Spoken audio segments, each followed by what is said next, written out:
संजू सैमसन की किस्मत खराब है या फिर संजू सैमसन में वो बात ही नहीं है। नहीं, अचानक से आज ये सवाल इसलिए उठा क्योंकि इंडियन क्रिकेट में ना दो ऐसे प्लेयर्स हैं जिनको लेकर अक्सर ये सवाल उठता है कि इनकी किस्मत खराब है। उन प्लेयर्स के नाम है ऋतुराज गायकवाड़ और संजू सैमसन। अक्सर ये सवाल आता है कि इंडियन टीम में सबको मौके मिलते हैं, लेकिन एक संजू को नहीं मिलते, एक गायकवाड़ को नहीं मिलते। लेकिन आपको पता है कि दोनों में सबसे बड़ा डिफरेंस क्या है? दोनों प्लेयर्स में सबसे बड़ा डिफरेंस ये है कि जब गायकवाड़ को मौका मिलता है तो वो परफॉर्म कर देते हैं, लेकिन संजू सैमसन को जब मौका मिलता है ना तो वो परफॉर्म नहीं कर पाते, वो रन्स नहीं बना पाते, वो जो मौके की तलाश होती है ना उसका फायदा नहीं उठा पाते। और फिर मन में सवाल आता है कि क्या संजू सैमसन की सच में किस्मत खराब है या वो डिजर्व ही नहीं करते। अब सोचिए, जब दुलीप ट्रॉफी के स्क्वाड्स अनाउंस हुए तो संजू सैमसन के कई सारे फैंस थे जिन्होंने सवाल उठाए थे। और एक्चुअली में फैंस ने नहीं, हमने भी सवाल उठाए थे कि भैया आप इंडिया की 4-4 टीमें बना रही हैं जिसमें 60 के करीब प्लेयर्स हैं, लेकिन उसमें संजू का नाम नहीं था। तो सवाल उठा कि यार संजू सैमसन क्या इतने खराब हैं? क्या आपने बिल्कुल ही बाहर कर दिया है कि आप 4 टीम्स बना रहे हो, 4 स्क्वाड सिलेक्ट किए गए, 60 प्लेयर्स का नाम है पर संजू का नाम नहीं था। सवाल उठे, justice for Sanju Samson trend भी हुआ, लेकिन जब संजू को खेलने का मौका मिला तो संजू साबित नहीं कर पाए कि उनके जो फैंस थे वो सही डिमांड कर रहे थे। अब संजू सैमसन जब दुलीप ट्रॉफी में पहली बार खेलने उतरे तो 8 बॉल में 5 रन बनाकर आउट हो गए, और उनका जो डिसमिसल था वो कई सारे सवाल छोड़ गया कि क्या सच में संजू टेस्ट क्रिकेट के लिए तैयार नहीं है। सच में जो बातें उठती हैं कि संजू जब मौके मिलते हैं तो उसका फायदा नहीं उठा पाते, क्योंकि उनका डिसमिसल अगर आप देखेंगे तो बहुत ही बेसिक सा डिसमिसल था। आप टेस्ट क्रिकेट में इतने बड़े प्लेयर से उम्मीद नहीं करते कि वो इस तरह से आउट हो जाए। संजू सैमसन जस्ट क्रीज पे आए थे, 7 बॉल खेली थी, एक शॉर्ट बॉल आती है।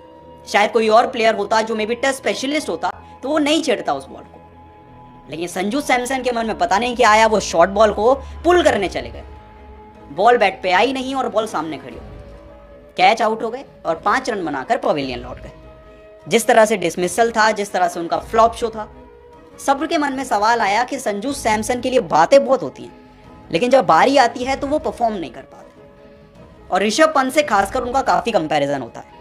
अब आप देखिए, ऋषभ पंत जब दुलीप ट्रॉफी खेले थे तो 50 स्कोर करके गए थे।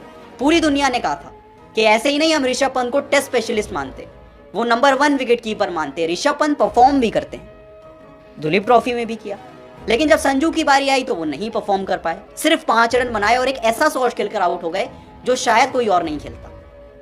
और संजू सैमसन को लेकर अब बातें उठ रही हैं कि उनकी कहानी बड़ी सही है, आईपीएल में आते हैं, परफॉर्म करते हैं, इंडियन टीम में सिलेक्ट होते हैं, अब मौके मिलते नहीं है, इंतजार करना पड़ता है, लेकिन जब मिलते हैं तो परफॉर्म नहीं कर पाते और फिर से ड्रॉप हो जाते हैं। ये संजू सैमसन की पूरी कहानी बन चुकी है। हमेशा सवाल उठता है कि जितने मौके ऋषभ पंत को मिलते हैं संजू को नहीं मिलते, जितना डिजर्व ऋषभ पंत करते हैं उतना संजू भी करते हैं, लेकिन जब मौके मिलते हैं तब वो परफॉर्म नहीं कर पाते।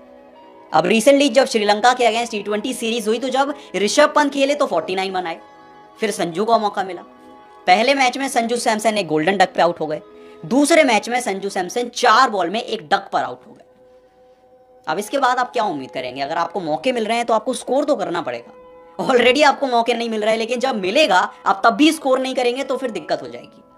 और यही कहानी संजू सैमसन की है, और यही डिफरेंस आ जाता है संजू सैमसन और ऋतुराज गायकवाड़ में, क्योंकि गायकवाड़ को मौका मिलता है तो वो परफॉर्म भी करते हैं, वो रन भी बनाते हैं, वो कैप्टनसी भी अच्छी करते हैं, और इसीलिए गिल से कंपैरिजन होता है। लेकिन संजू पीछे इसलिए रह जाते हैं क्योंकि वो रन नहीं बना पाते।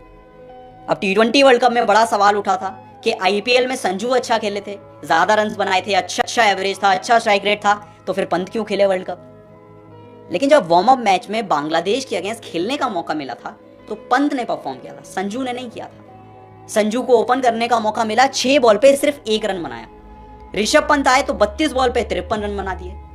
तो ऑब्वियसली भाई जो परफॉर्म करेगा, जो फॉर्म में है, टीम उसको खिलाएगी, ना कि उसको जो सिर्फ पोटेंशियल है लेकिन परफॉर्म नहीं कर पा रहा। अब दुलीप ट्रॉफी में संजू सैमसन अपने मौके को गवा चुके हैं, और अब सवाल ये है कि क्या इसके बाद संजू को कभी भी टेस्ट क्रिकेट में कंसिडर किया जाएगा? आप बताइए, इस पूरे सिनेरियो पे आपकी क्या राय है? क्या संजू सैमसन की सच में किस्मत खराब है या संजू सैमसन में वो बात ही नहीं है? आपको क्या लगता है मुझे कमेंट सेक्शन में जरूर बताएं, और वीडियो पसंद आई तो वीडियो को लाइक और शेयर